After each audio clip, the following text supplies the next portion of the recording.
Former Viking Cole Brosterhous made his final mark on Oregon high school football by winning the MVP of the Les Schwab Bowl. This week I got to sit down with Brosterhous and talk about not only that game, but how he'll go about moving up to the collegiate level. He's this week's amateur athlete.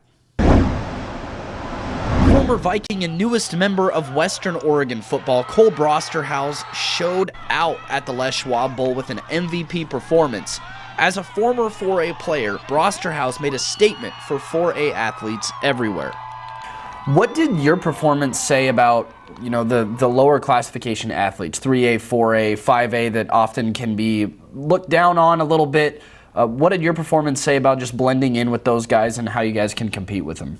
I mean, everyone, colleges overlook all us lower, especially in Oregon. I feel like Oregon is a very under-recruited area for high-level colleges like D1s, all that stuff. But, we had couple 2A kids, a bunch of 4A kids, and they all had the right to be there. They were all amazing players. It was fun to get to know them, and it was just a great experience. And then they work just as hard as those upper class kids, and it doesn't mean that those upper class kids are necessarily better. Some of them obviously are, but we work hard. We're playing the same sport, and these kids have the same goals as those upper class kids. So. Your coach said at the end of the state championship, Cole, that if it wasn't for your injury, you would have been a Pac-12 athlete. Do you have that same kind of mentality?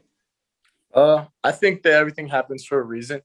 And I think that Western Oregon will be a really good spot for me, but I definitely do think that I could have played at the D1 level.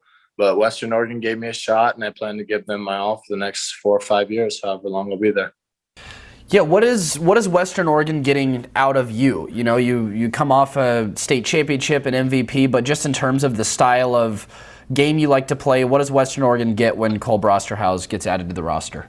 I think they get a big deep threat, big playmaker type of guy, and then that's what I did in high school. That's what I hope to bring to the field up there. And then they just get someone who leads by example. I work really hard at what I do, and football is what I plan on doing for a long time. All right. Thanks a bunch, Cole. I really appreciate you taking a couple minutes to hang out with us. Yep, appreciate you too.